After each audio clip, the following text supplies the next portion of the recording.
Hello, my name is Ed Cox, and my co-host is Maria Babicki, and we'd like to welcome you to the show Real Estate Today. We have a great show planned for you today with a guest who's been on the show before, and she brings her expertise in paint, wallpaper, and window treatments.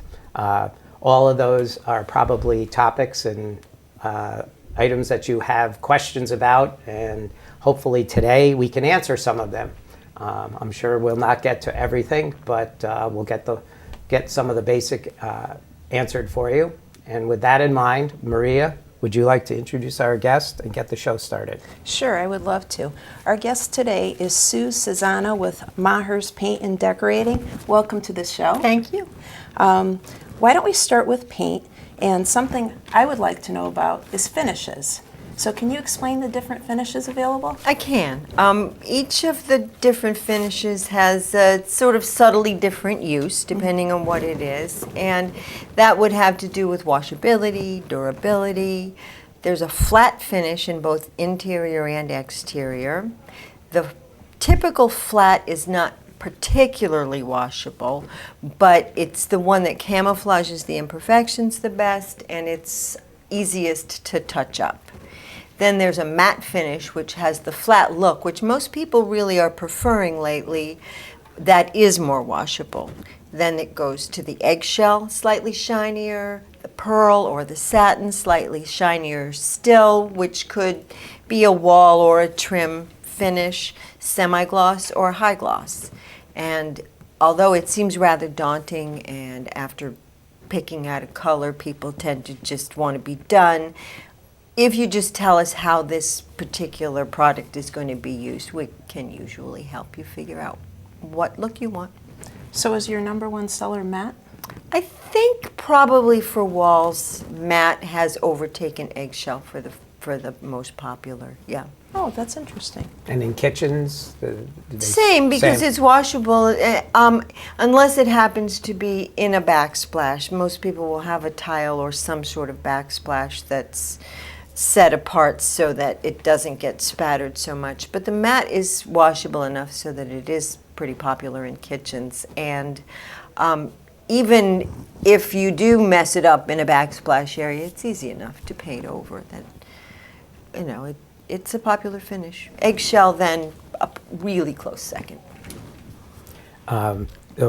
We were talking before the show about the people are starting to think of environmental and green, and the term VOCs comes up. And the volatile organic compounds present in paint and other things are the ozone depleting chemicals in a product. Most of the paints now are either very low or zero VOC. That's one piece of it. The second piece of it then is air quality.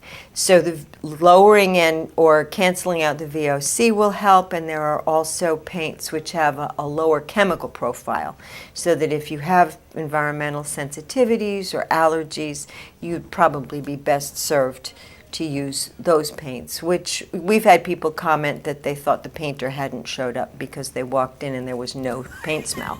So, that's a good thing. And I think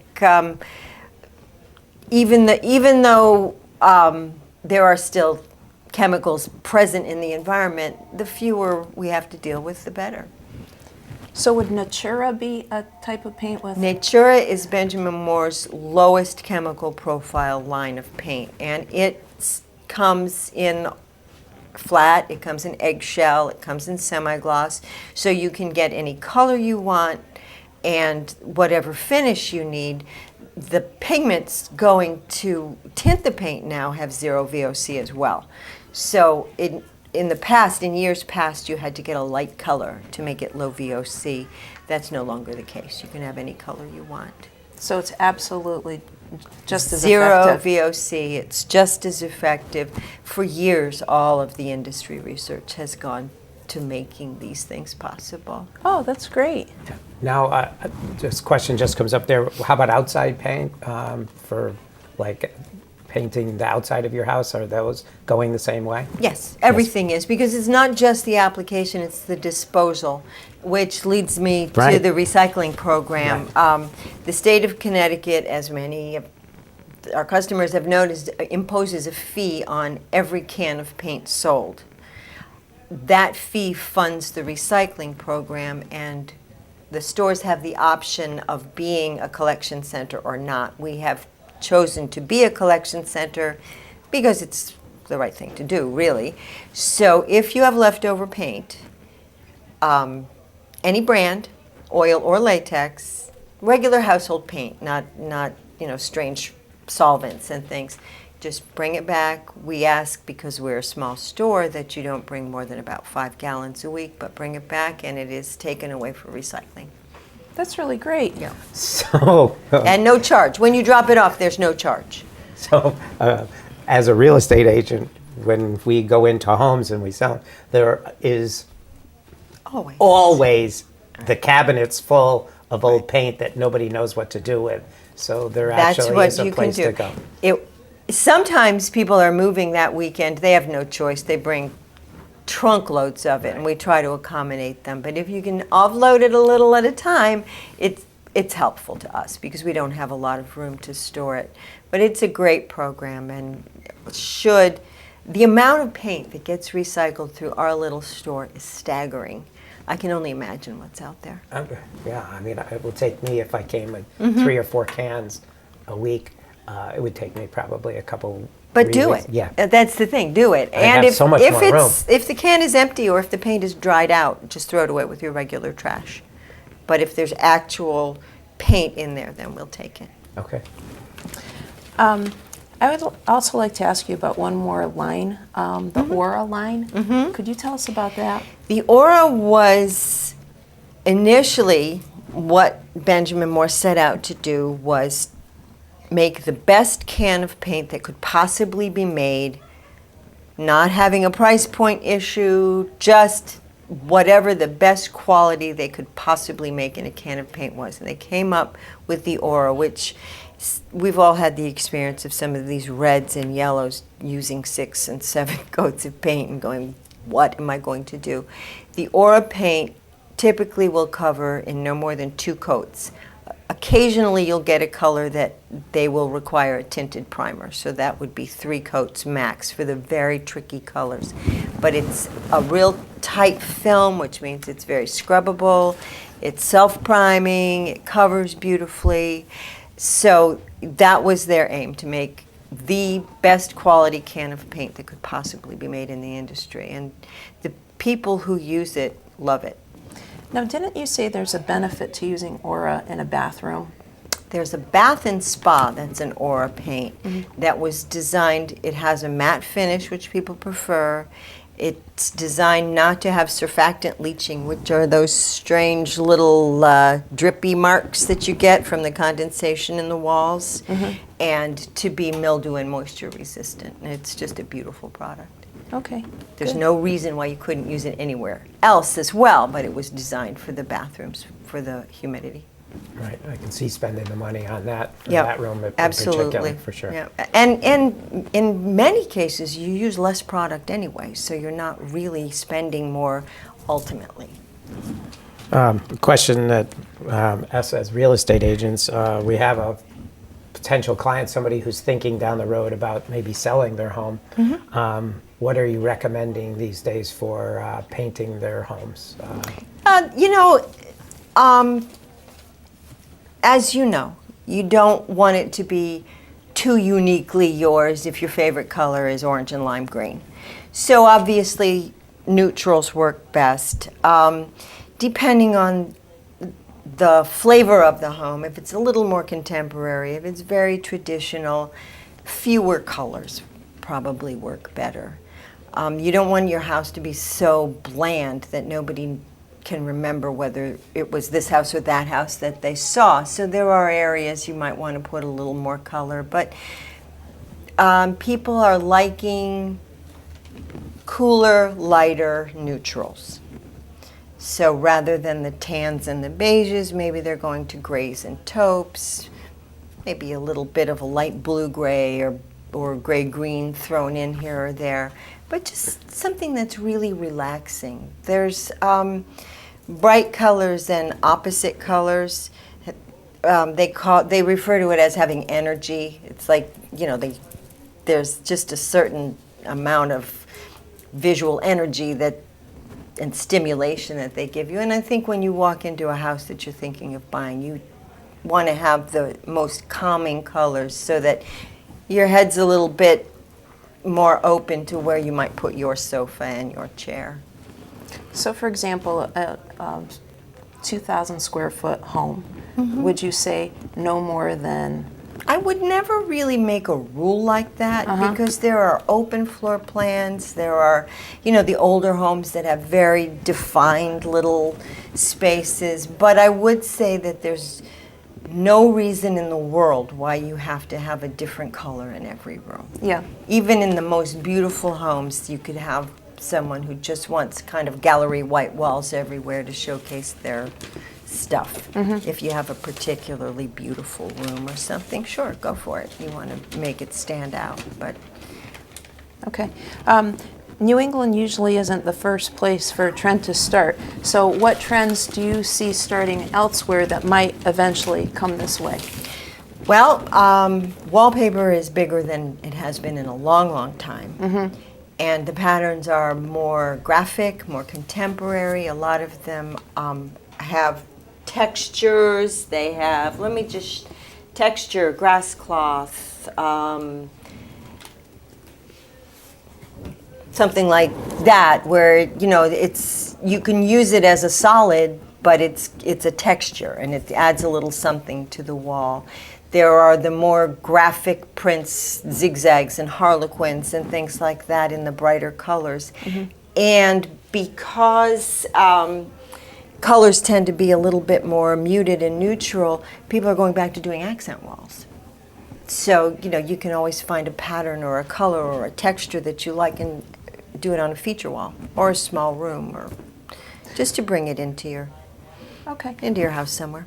What's involved with putting that on the wall? Is it like in the olden days where you had to get... Not much has changed. Oh, okay. Many of them are pre-pasted. The pre-pasted papers are better than they were in the past. Many of them require paste, and it's never a bad idea to hire a professional. I think all of us, I like to hang wallpaper. It would take me 4 days to do what these guys could do in half a day. And if you don't already own the tools, by the time you get set up, you'll realize that maybe it would have been better just to call someone to do it anyway. And the same with paint. If you enjoy it, I am all for helping you do it yourself and giving you pointers. But, hire a professional otherwise. And you're a resource for that also. You have, sure, you have plenty of people that They you could don't recommend. work for us, but we Right, but certainly you have- know some wonderful professionals in most of these trades, and we're happy to recommend them. Well, I love that example you just showed us. So that's grass paper. That's grass cloth, yep. Okay. All right. Just a question about wallpaper that just came to me while you were discussing it. Can you paint over wallpaper if you move into an older home? You can if you have to. Sometimes removing the paper does so much damage that you're better served priming over it, making sure all the seams are tight, and painting. But if it comes off, take it off. All right. And what about papering over paper? Again, if it comes off, take it off. All right. You would still have to do the same amount of priming that you would regardless. The better the surface that you're going over, the better your job will ultimately be. But there are some times, and we've all had that experience, where it's not coming off. Okay. And then you just make it look as good as possible. You address all the seams and loose spots with spackle or whatever. Usually an oil-based primer to make sure that the water in the latex paint doesn't cause that adhesive to start to soften, and then have at it. Okay. Now the bold prints, where do you see those most commonly now? Well, if they're just bold, simple, tone-on-tone graphics, like the chevrons and things like that, anywhere. in a more contemporary home. The most fun rooms to do are the kids' rooms because they just have no limits, and their parents are more willing to go out on a limb for a kids' room, and then they see these bold colors and bold prints just look terrific. Yeah. But depending on who the homeowner is, anywhere. You just want to put it together so it's not visual chaos. If you have a bold print on the wall, you may not want bold prints on every other conceivable thing in the room. Well, I really like that. I think it really jazzes it up, and it's not like the wallpapers of yesteryear. No, and the other thing that people aren't doing is making everything match so much. In the olden days, it was like garanimals. You know, you get this print and this print that goes with it, and this that goes with that, and that matches that, and they're not doing that so much anymore. Has HGTV and those television, has that had an influence? Huge. Huge. And not only HGTV had an influence in the past, now it's all about Pinterest and house.com. And nothing looks the same.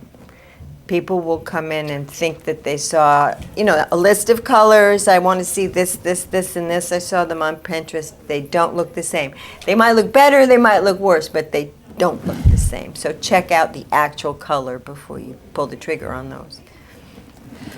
What about dark trims? Like, it seems many houses do have the white trims, but there's many where you just don't want to paint all the trim. So how do you deal with that? I love it. I think you deal with it by, first of all, if it's beautiful wood, nicely done.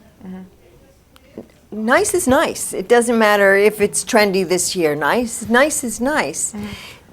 We do have products, if your trim is dark and you don't want to paint it and you just want to spruce it up a little, there are gel stains and varnishes that will just require a light sanding, a light prep, and go over them and really make them look not so scuffed and not so maybe faded in places. But I wouldn't necessarily worry too much about what the magazine says you should do. It can look really nice. As long as it looks clean and fresh and like it's been cared for, that's what you need. It's when it just looks completely beat up, I think, that it's a problem. So these products rejuvenate the wood, basically. Yeah, it's a little cosmetic fix. Yeah. And would you say different wall colors would go different with the darker sure. trim? Sure. Yeah, sure. So, for example, in a staging environment, someone with this type of wood trim, what colors would be more appropriate? Would you still go for the ones that you spoke about earlier, the taupe and the grays, or? Well, I guess I'd want to see a picture or something of the room, and especially in this area, there are houses that span really for hundreds of years. Yeah. So if you have an arts and crafts style home, or if you have a mid-century kind of a home or something, that would make a difference in what you wanted to do. You want to make it look kind of up to date, but with respect to what the house is. So it would all depend. But if you have a dark wood trim, I think you would generally speaking go with something a little lighter, unless you're doing a real Victorian or arts and crafts or something look, and then we'll deal with that too. It's fun. That's the fun part. Okay. One of the things that you showed me just before the show is that the process of actually picking out a color, someone comes in with just a pillow. Sure. And yeah, I have a pillow. Right. And I thought that was starting with a pillow is right. You need a starting point. Otherwise, it's just overwhelming. So someone would come in with a pillow, and then you'd look at that pillow, and they'd say, I love this pillow. My house is kind of plain, but this is my favorite thing. This is from Lisa Ludwig at the Farmington Valley Art Gallery. She'd do any color. And so then you start, and you go, okay. What's your favorite? What do you want to do? Do you want to do bold on the wall and add some accents? Do you want to do something a little bit more grounded on the wall with bolder accents? Whatever it is, you want to find something that reflects you with a nod and a wink to what you're bringing to the table. So, and again, that's the fun part. If every day somebody comes in and says, I must be driving you crazy. No, actually, this is the fun part. Right, I bet. Driving yourself crazy, but don't worry, we'll take care of it. So which one appeals to you the most personally? With that pillow. It's like picking my favorite child. I can't do that. I can't do that. Although the room that this pillow is in has this color on the wall, but an orange sofa. Oh, okay. So you never know with me. Oh, I like that. Don't ask me for beige. Okay. Okay. But yeah, I mean, whatever it is, we'll accommodate it. But the most important thing, despite what anyone says in a magazine or a blog, it's really about you. Mm-hmm. So if you're really happy with every wall in your house being a different color, then until you're ready to sell that house, that's what you should do. And also, I can give you resources of designers who come to the home, and designers will respect you. They may have their own vision for a room, and if you ask them to, they'll do that. But for the most part, they want you happy. And sometimes when you don't make a lot of expensive mistakes, it's well worth the cost. Okay. I think when we're just talking about cost, I think the other thing when we met before the show is a lot of this expertise isn't expensive, that someone who has a budget can't come into your store or other paints and get that kind of advice. I don't charge for my services in the store. So I will certainly set people, and Joyce is there, Betsy is there, and we're happy to do that. But sometimes somebody either needs or just wants someone to come to the home, and by and large, it's worth it. If they set you in the right direction and keep you from painting a room and then having to repaint it because you don't like it, or buying a piece of furniture that doesn't function properly in the area, whatever it is, there's a value to the services, so don't hesitate. And we're happy to show you how to do it yourself otherwise. That's great. I just want to ask you one thing. Often when you discuss paint with people, they'll say, oh, this color will make it pop. Now, how does that work, like if you want a more monochromatic sort of look? And what do you think about that? I like that. It's very relaxing. Yeah.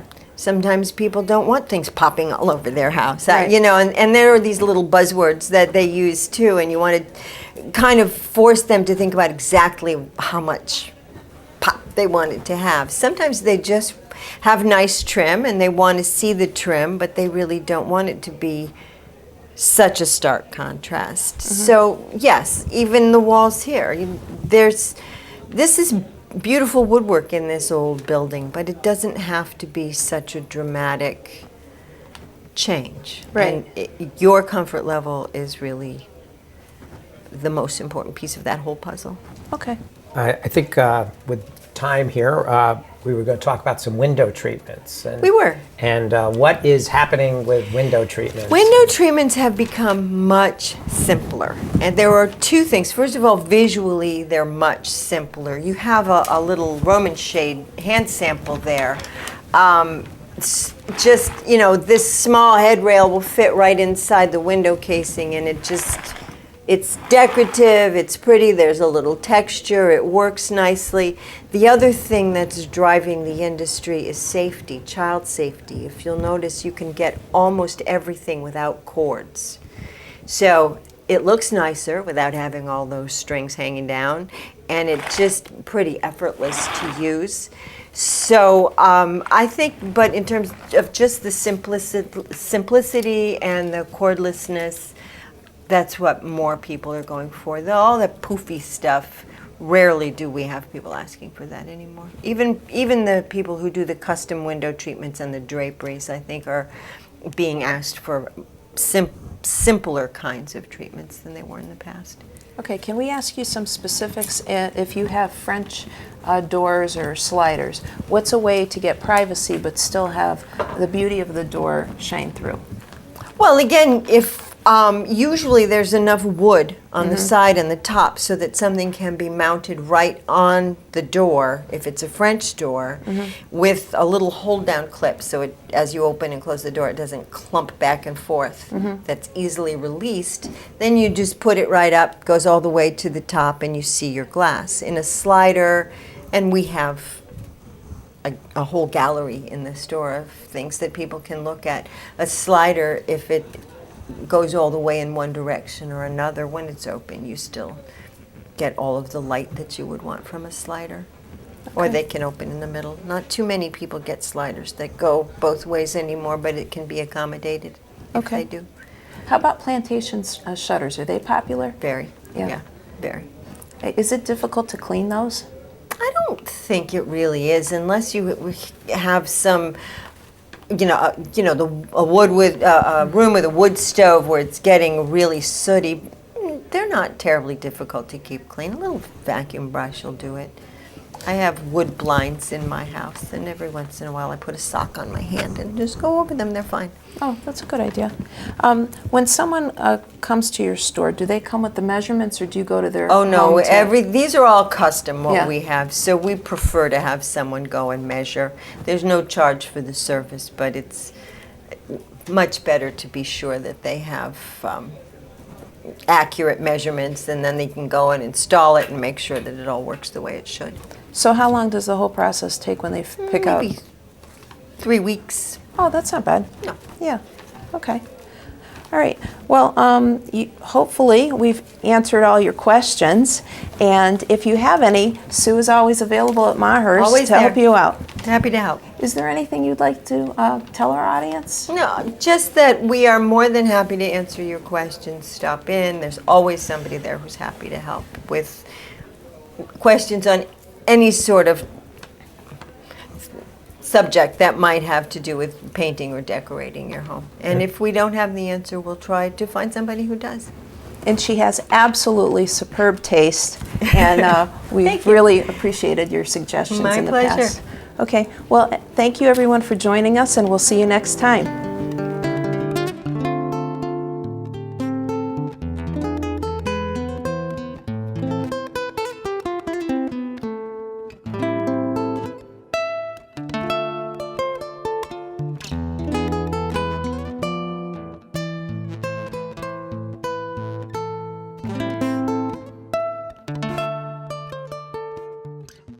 Funding for Simsbury Community Television is provided in part by contributions from viewers like you. Thank you.